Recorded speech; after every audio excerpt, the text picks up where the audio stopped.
Joining me now to discuss the former Haitian Prime Minister, Laurent Lamothe. Mr. Lamothe, thanks so much for taking the time this morning. Thank you very much for having me. I should note you're author of the book, The Hands of the Prime Minister. I do want to ask you, big picture for a moment. This was a brazen, armed assault inside the residence of the president of Haiti. How was this possible?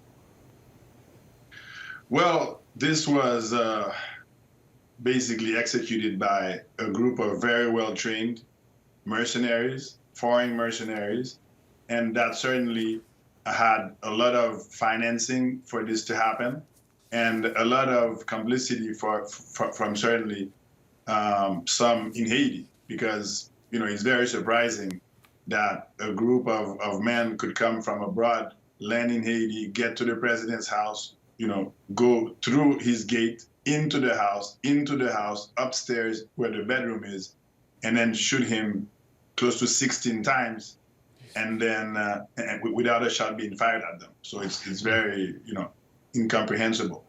Goodness, shot 16 times. Haitian officials, like you, have pointed to mercenaries. Is there any evidence as to who hired these mercenaries? Who was behind this plot?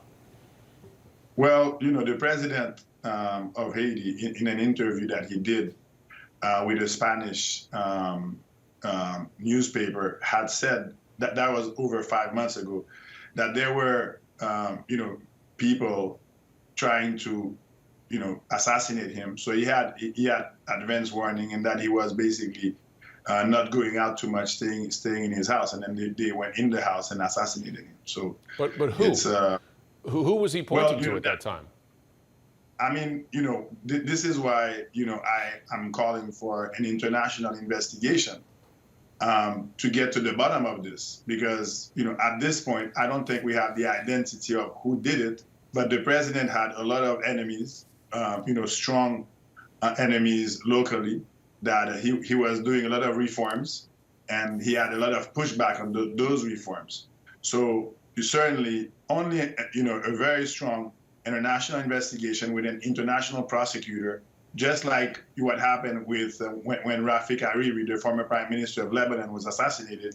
You know, the UN had put together a panel of international investigators that would be necessary for the case of Haiti, because this is, I mean, this is unheard of.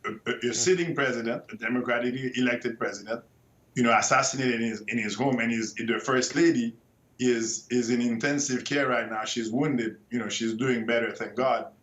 But, you know, this cannot go unpunished. I want to play, if I can, again for our viewers, this moment caught on audio and on video, purportedly as the siege was underway, where you have these mercenaries, as the government describes them, claiming to be DEA agents. Let me just play it one more time and get your reaction.